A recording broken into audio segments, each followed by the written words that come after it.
laced his book with that only specialists can truly, the fruit, they can only truly taste. Khair inshallah. So let's move on. In brief, khair inshallah. There are several different explanations of Imam al-Bukhari. From them is a book called A'lam as-Sunan. A'lam as-Sunan of Imam al-Khattabi, who died in the year 388. From them is a book called Sharh Sahih. This is the explanations of Sahih Bukhari. We have to move forward. I'm so sorry. Sharh Sahih Bukhari of Ibn al-Battal al-Maliki rahimahullah, who died in the year 449. We have another book called Al-Kawakib al-Dari fi Sharh Sahih Bukhari of Al-Kirmani, who died in the year 786. And then we have another book called Fathul Bari Sharh Sahih Bukhari or Hafidh ibn Hafidh ibn Rajab al-Hanbali rahimahullah, who died in the year 795. He wrote a book called Fathul Bari before Ibn Hajar. And some of them say that Ibn Hajar took the name from Ibn Rajab. And before, I'm not going to let the Shaykh trick me up. He's trying to get me. We say Ibn Rajab what? Ibn Rajab Sharh. The whole thing is not complete. It's lost, burnt, destroyed, took him out of the Tartars. Allahu A'lam, what happened to the rest of the book? It's from the Kitab al-Iman to the book of funerals. And it is one of the best books of hadith. And some of them said that he outdid Ibn Hajar. And if it was complete, it would have rivaled that of Ibn Hajar. So Ibn Rajab al-Hanbali, who died 795, he wrote a book called Fathul Bari before Ibn Hajar al-Asqalani, who died years after him. Everybody got this? Khair inshallah. Shaykh al-Muslima. A'lam as-Sunan al-Khattabi. Tayyib. That's Sharh Sahih Bukhari, or seems like it's the same name of Sharh as-Sunan Abi Dawud. عندنا أعلام السنن وعندنا إعلاء السنن، لكن هذا هو للبخاري الجزء الموجود منه هذا هو المطبوع. طيب إن شاء الله. So the next and the last one that we'll mention is the famous monumental groundbreaking work of Hafidh ibn Hajar rahimahullah. Ibn Rajab was from Iraq and Ibn Hajar was from Egypt. He's from what? Egypt. And his lineage came from, where was it originally from? Anybody know? Asqalan is where? Palestine. Everybody understand this?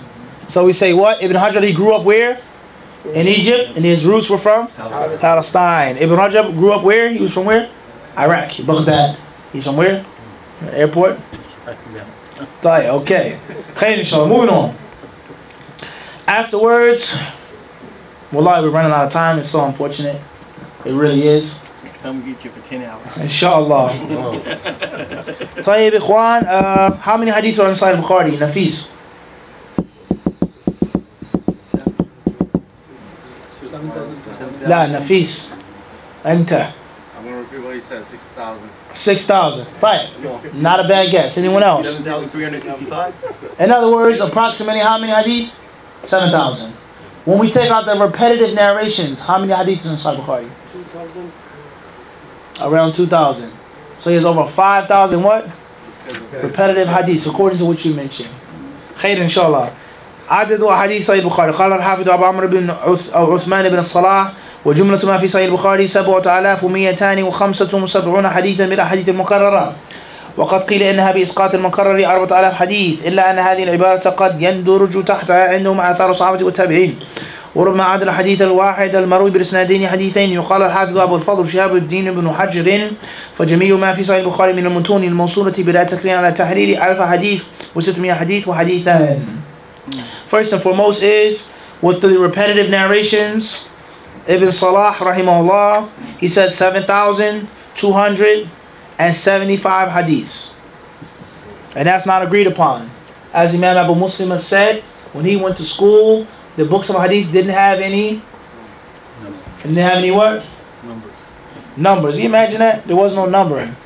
Hadith written down on the page. I'll show you guys something.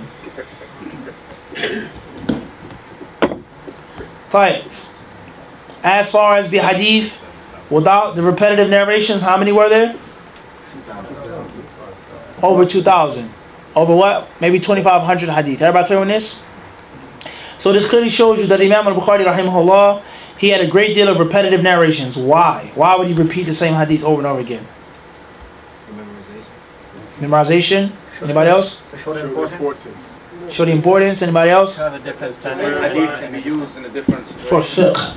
Imam al-Bukhari's book is a major compendium of fiqh. One hadith can be, the benefit can be extracted for 20 different topics. Everybody clear on this?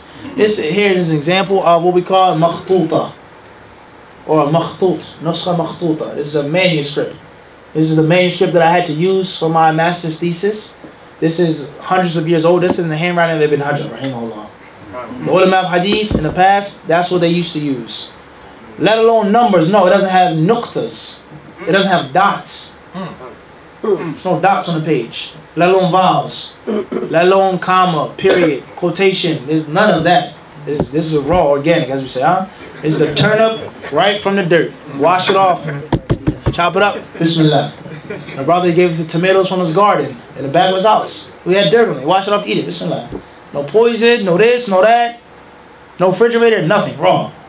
Then later on, some of these books were written down with more legible script. And then the printing press came along. And books were put into play that had what? Without numbers. The books of hadith in the past, they didn't have what?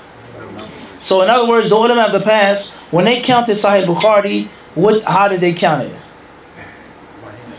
By memorization, by hand. So that's why they differ over how many hadith are in Bukhari. Let alone the different versions of Sahih al-Bukhari. In other words, Bukhari had many students. And he had different people who took different versions. He may have summarized the book, he may have changed the book. Everybody got this? Everybody know this? Khairan, inshallah. We're going to take just one more thing before we stop. And hopefully, bi-idhnillah, by Allah's permission, maybe Brother Kwame and his father and the rest of the brothers and sisters here, perhaps they'll invite us back for another time. And perhaps we'll have the time to finish where we left off. Because we don't have enough time and a lot of brothers are sleepy. A lot of brothers have red eyes. A lot. The OD is high. OD and Allah. Inshallah. Hopefully. On the end, inshallah. We say many brothers. I'm not talking about one. Many brothers have red eyes. Many brothers. So, as one of the pious predecessors, he said, إِذَا طَالَ الْمَجْلِسُ كَانَ فِيهِ لِلشَّيْطَانِ نَصِيبًا. He said, when the sitting is too long, the devil has a portion and a piece of it. There's a piece of it. So this here is an example of a book, a scanned book of Sahih Bukhari. And this is one of the most authentic versions of it, one of the best versions to have in Arabic. And it has, as you can see, what? No numbers. No numbers. There's not even any spaces. And it's clear why they did this. As we said, paper and ink and these things in those days were what? Was very extremely scarce. Wasn't real, it was there, but it was expensive.